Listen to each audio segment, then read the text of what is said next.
Bonjour à tous. Bonjour à toutes et à tous. Donc bienvenue à cette session de présentation de la plateforme digitale d'Airbus Hélicoptère où effectivement comment on a amené et on amène aujourd'hui de l'agilité dans les développements des nouvelles applications tout en tâchant de garder donc la maîtrise des coûts, des standards et de la sécurité.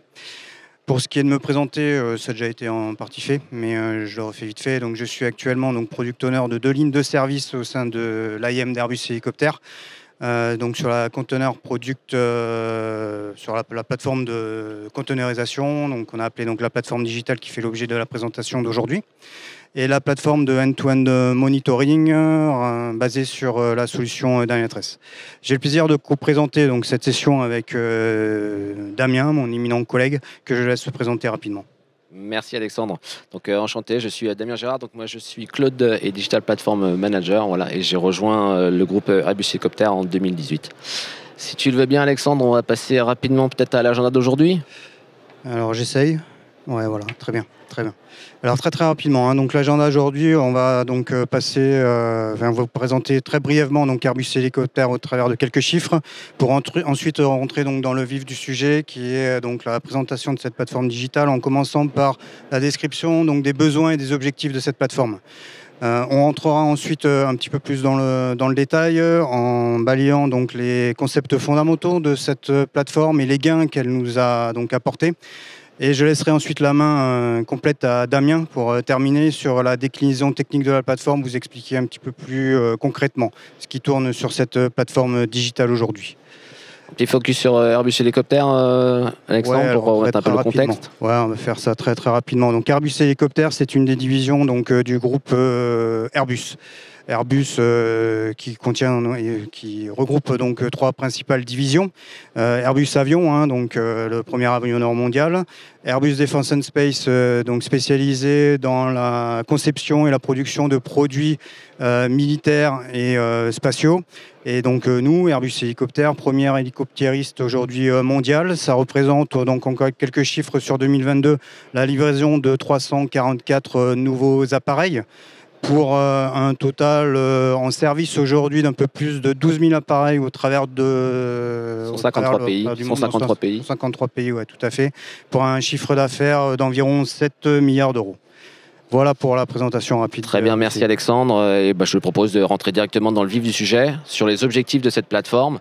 Alors, on ne va pas vous lire le slide, parce qu'on voulait avec Alexandre plutôt vous raconter l'histoire, de cette plateforme, comment on avait pensé la genèse. Donc, il faut un petit peu se projeter, retirer un petit peu dans le passé. Voilà, donc bon, c'est quoi? C'est ça, Alexandre. Donc, ouais, Georges Pompidou était président, c'est ça? Non, pas du tout. C'est un petit peu avant, après, pardon. Donc tout ça a commencé vraiment en 2018. L'histoire de cette plateforme a commencé en 2018. Et je vais remettre un petit peu les choses dans leur contexte. Il y a donc 5 années en arrière. Il y a environ 5 ans, il y a une démarche de transformation et de digitalisation de l'entreprise qui s'est lancée. Ça a donné lieu à la création d'une cellule, d'un service spécifique qu'on a appelé le Digital Transformation Office. Au sein de ce Digital Transformation Office, il y avait quelques personnes qui avaient donc pour objectif de mettre en place une méthodologie permettant d'accompagner au mieux nos métiers dans la digitalisation de leurs services. Au travers de cette méthodologie, ils ont amené en fait une approche au travers du design thinking.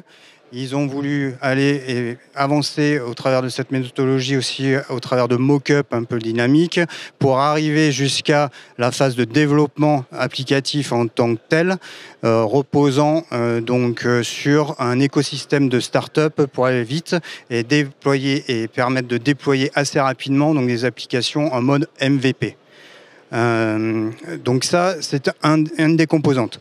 Sur cette base-là, ils avaient aussi comme objectif d'essayer de canaliser à l'époque au maximum la volonté assez forte de nos métiers de faire des POC, de tester, d'innover, de regarder ce qui se fait sur le marché, de comment ils pourraient fournir des nouveaux services, de quelle manière ils pouvaient le faire. Ceci avec un écosystème de partenaires avec lesquels ils avaient, eux, l'habitude de travailler. La difficulté qu'on a rencontrée à l'époque, c'était de pouvoir ensuite réintégrer ces POC qui étaient réalisés un petit peu en dehors des coûts, un petit peu en dehors des standards, un petit peu en dehors des règles de sécurité que nous, on impose côté IT. Et pour finir, il y avait on a entamé à cette époque-là aussi une démarche au niveau entreprise, cette fois-ci, de la généralisation donc, du framework SAFe, donc là, un framework agile. Et il leur manquait, pour finaliser tout ça, il leur manquait vraiment une solution qui restait, qui amenait cette agilité, qui supportait ce niveau d'agilité et qui amenait un niveau de qualité et qui respectait aussi nos niveaux de sécurité, donc permettant donc d'intégrer assez rapidement donc ces nouvelles applications sans avoir à faire et à reprendre donc des approches d'intégration. Oui, tout à fait, Alexandre, tu as raison. Donc, si je résume un petit peu, il fallait vraiment qu'on trouve de notre côté la solution qui permettrait, premièrement, d'intégrer facilement des partenaires externes et internes. Donc, on part effectivement de petites entreprises style start-up ou de grands groupes. Donc, ça, c'était première chose. Une deuxième chose, il fallait aussi qu'on intègre ces nouvelles applications au sein de notre écosystème chez Airbus Hélicoptère. Et enfin, il fallait aussi qu'on s'aligne avec l'ensemble des standards, de tes standards, que ce soit en termes de sécurité ou de qualité, tu en as déjà parlé, quoi. Donc voilà, donc ça c'est comme ça qu'on a réfléchi et que nous avons réussi à mettre en place cette plateforme. Voilà, et donc je propose c'est qu'on rentre un petit peu plus dans la description, le détail, et surtout maintenant savoir qu'est-ce que ça nous apporte chez Airbus Hélicoptère, cette plateforme. Ouais, tout à fait. Donc cette plateforme digitale qu'on voit ici au centre donc de ce slide, pour l'imaginer, pour la conceptualiser et surtout la faire fonctionner, aussi amener les gens à l'utiliser de la meilleure manière qui soit, il a fallu donc prendre en compte 3 composantes principales. Une des premières composantes, c'est donc de s'assurer qu'elle était bien intégrée, qu'elle s'intégrait correctement à l'ensemble des processus d'entreprise dans lesquels on retrouve donc la gestion, la validation de la demande avec une estimation de la valeur des nouveaux projets et des nouvelles applications qui pourraient être embarquées dessus.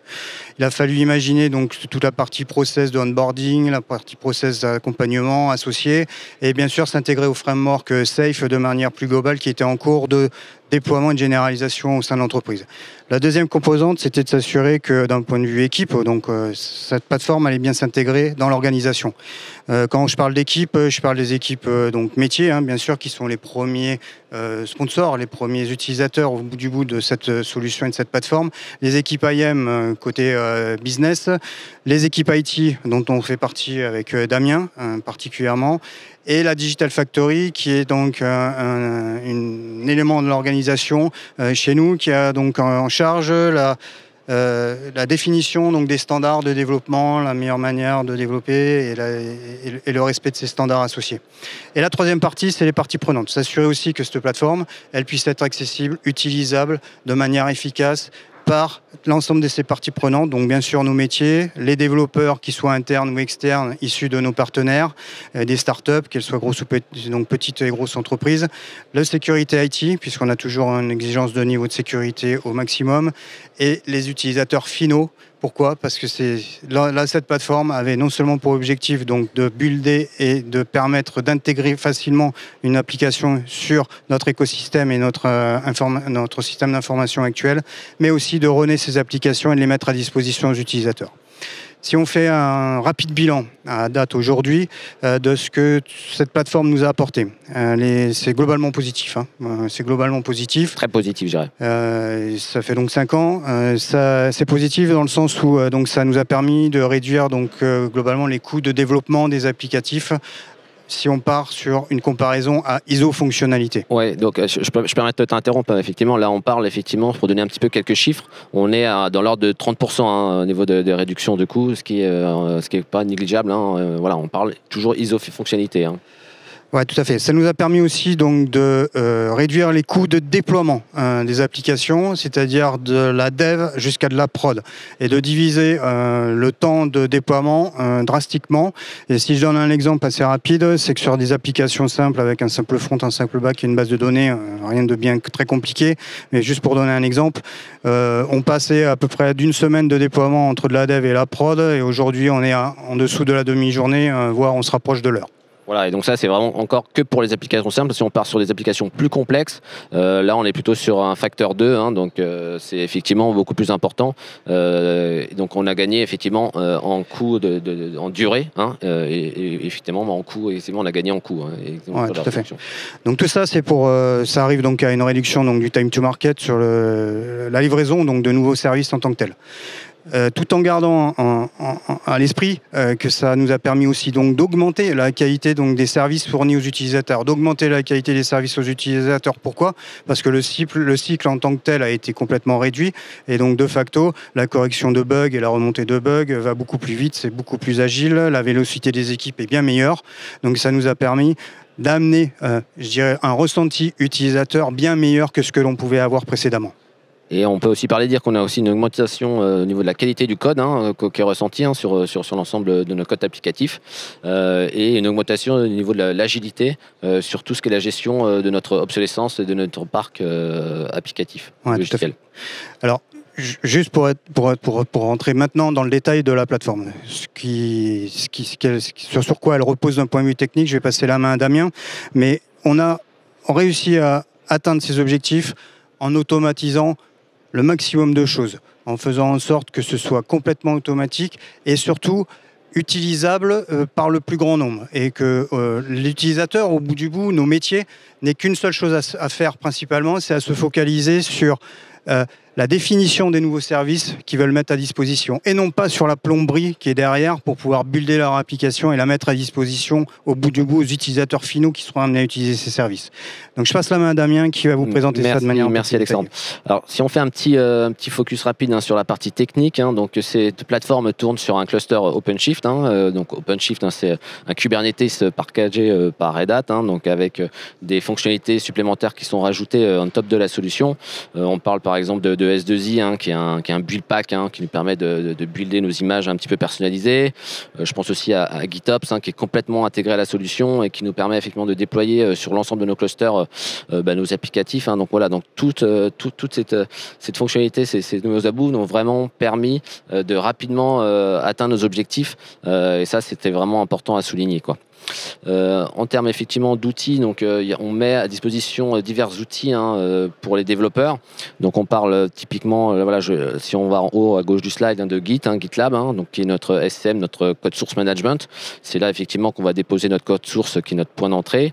Il y a aussi Mattermost, hein, Mattermost qui c'est un Slack-like hein, pour ceux qui ne connaissent pas. Donc c'est vraiment un outil collaboratif qui nous permet, voilà, entre chaque équipe, inter-équipe, de collaborer ensemble. Ça nous permet également aussi de déposer les logs de build, hein, donc ça c'est important à souligner. Donc les logs des builds sont déposés sur Mattermost, donc ça c'est toujours une fonctionnalité intéressante. Par exemple aussi Artifactory, qui est notre voilà, c'est un repo de build hein, c'est là qu'on dépose nos builds, nos librairies. On a aussi d'outils, voilà, plusieurs outils de sécurité hein, qui font de l'audit log, que ce soit de la sécurité actif ou passif. Hein. Donc voilà, on a tout un tas de jeux de sécurité là-dessus. SonarQube, que vous peut-être connaissez aussi, qui nous permet de faire de la qualité de code et également de la recherche de bugs. Voilà. Et donc tous ces outils sont orchestrés hein, au sein de notre pipeline DevSecOps, qui est basé sur Tekton. Hein. Donc Tekton, qui est une technologie assez récente, hein, qui a remplacé récemment Jenkins chez nous. Voilà. Donc on a basé notre outil pipeline sur Tekton.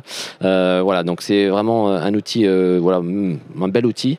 Et voilà. Donc le pipeline, encore une fois, on le rappelle, c'est complètement automatisé. Hein. Donc on a vraiment une chaîne qui nous permet de bout en bout, donc du build de l'application jusqu'au déploiement en production de nos applications métiers.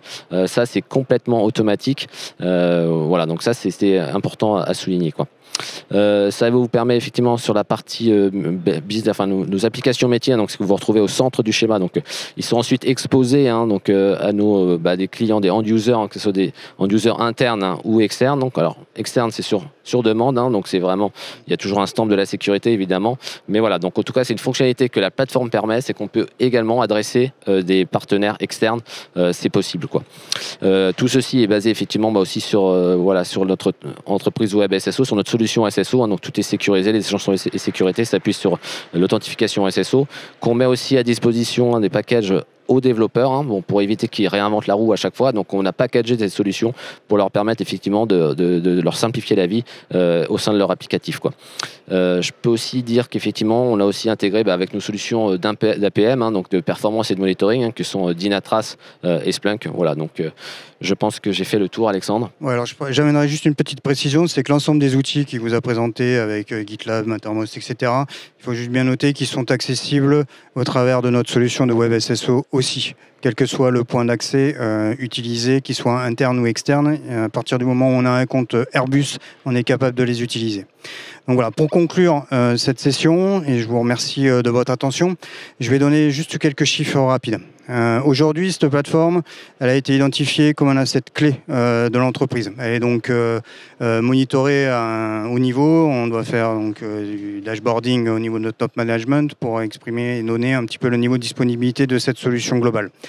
C'est à peu près 3 à 4 nouvelles applications qui sont onboardées par mois sur cette plateforme. Nouvelles applications ou refonte d'applications existantes. Ça, c'est important à prendre en compte. Et ça représente environ aujourd'hui 500 builds par mois qui sont menés. Builds qui peuvent être très très rapprochés si on est en phase vraiment de conception assez rapide sur les applicatifs, ou plus lâches en fonction donc du niveau de maturité de chacune de ces applications. En gardant bien en tête que ces applications, donc elles tournent sur cette plateforme au bout du bout, en plus de la partie pipeline qui a été complètement automatisée. Voilà, je pense qu'on a fait le tour. On peut également dire que cette plateforme est disponible 24 heures, 7 jours sur 7, hein, voilà, pour ceux qui souhaitent développer le week-end. Ils peuvent le faire. Je sais que ça arrive dans certaines startups. Voilà, donc vraiment, c'est vraiment. C'est pas faux. C'est un outil magnifique. Ouais, c'est vrai. Voilà. Donc merci pour votre attention. Il nous reste pas beaucoup de temps pour les questions. On ne sait jamais s'il y en a une ou deux. Ou on laisse la main au suivant. Je ne vois pas de main levée, de bras levés.